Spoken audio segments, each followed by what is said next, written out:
Some fiberglass doors trick the eye and fool visitors. Even on close scrutiny, they look like wood. It's an illusion made possible by technological wizardry at the factory. A wood grain fiberglass door starts with a real wood door. A computerized cutter carves various panels. An employee sands away any marks left by the cutter.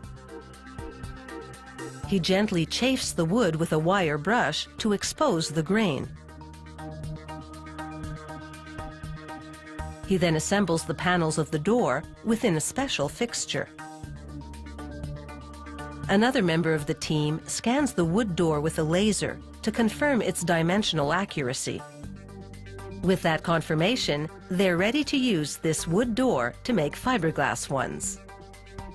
To demonstrate the next step, they use a smaller section of the door. The worker pours a special formulation of silicone onto the wood and leaves it to cure overnight.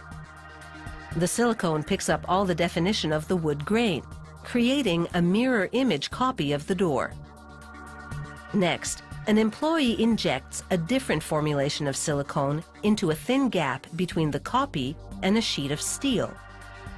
This silicone copy is thinner for a better transfer of heat in the next process. They load the copy, still on the steel sheet, into a chemical deposition chamber. It heats the steel and the silicone, causing a nickel vapor to gravitate to it and form a shell. This shell has all the detail of the original wood door. A worker files sharp edges, and with a protective fiberglass cover on top, they lower the shell into a mold base. They remove the cover, and they're ready to use the nickel shell to mold fiberglass door veneers. There are many nickel molds in different door styles at this factory. All can be used endlessly to make new fiberglass doors. The fiberglass material now unwinds into a cutting station, and a worker slices it into uniform strips. A mix of resin and glass fragments, the fiberglass has dough-like consistency at this stage.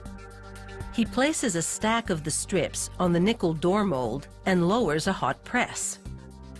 Applying serious force, it squeezes and melts the fiberglass.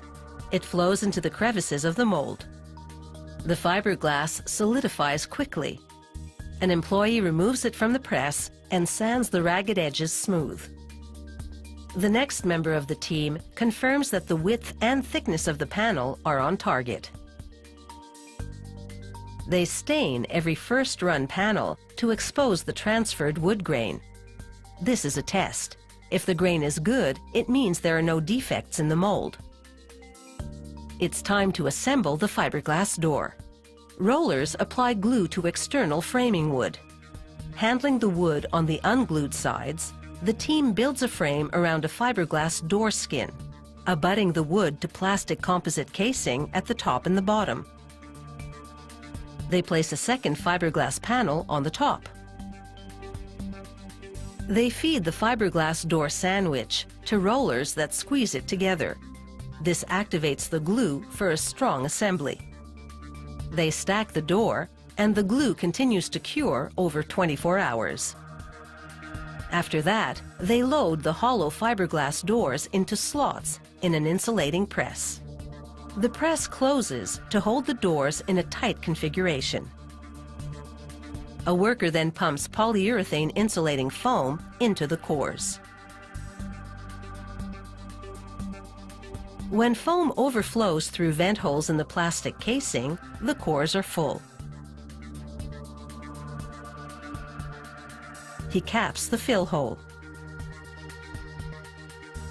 and runs a finger along the doors to remove the excess foam. Energy efficient and stable, fiberglass doors are a solid alternative to wood.